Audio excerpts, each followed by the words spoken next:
We will never give in to terror or terrorism in any of its forms. Lee was a dedicated and professional soldier, proud to wear the hackle and cap badge of his regiment. I love Lee. I always will. And I'm proud to be his wife. Outside Woolwich Barracks, the tributes here mark an event so horrific it both traumatised and united a nation. 25-year-old fusilier Lee Rigby was singled out because he was a soldier. We have killed this man today. He was murdered right outside his barracks by men who claimed they were at war.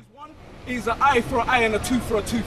By Allah, we swear by the Almighty Allah, we will never stop fighting you until you leave us alone.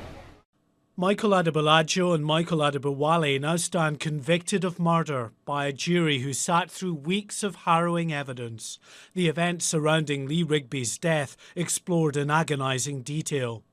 The day before the attack, Adebolajo was filmed 5 miles from Woolwich Barracks at an Argos store in Lewisham, buying a block of knives and a sharpening kit, kitchen utensils which would later become murder weapons. Today, just like on the 22nd of May, the roads around Woolwich Barracks were full of traffic. People just going about their normal business, completely unaware they'd soon be witnessing the most shocking of events.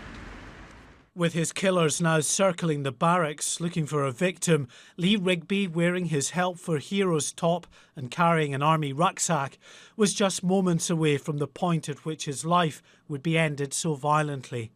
This CCTV camera captured the off-duty soldier as he passed the Woolwich Library, just a 2-minute walk from his base.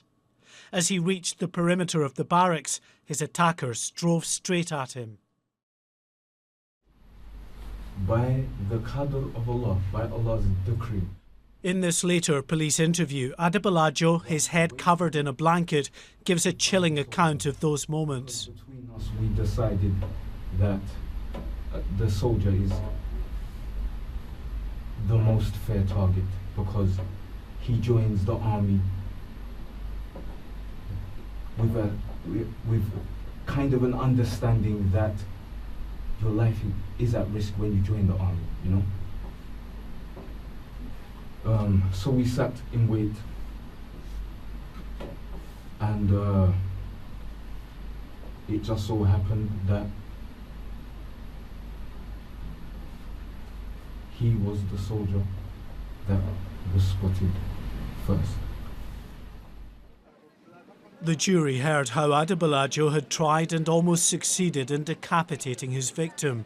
Traumatic enough to listen to, even more horrific for those who witnessed the attack on the day. My legs went sort of jelly. I mean, once I see the handgun, that's when I didn't know what he was going to do with the handgun because he had it waving it about. You cannot forget it. I mean, I remember every time, as I said, every day I come round this corner, I remember the blue car and them two sitting there. I can't forget it. It's impossible. You can't forget it. As CCTV cameras zoomed in on the scene, Lee Rigby's killers demanded horrified passers-by also film them.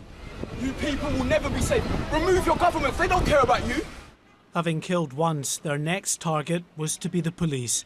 As an armed response vehicle arrived, they sprinted towards it.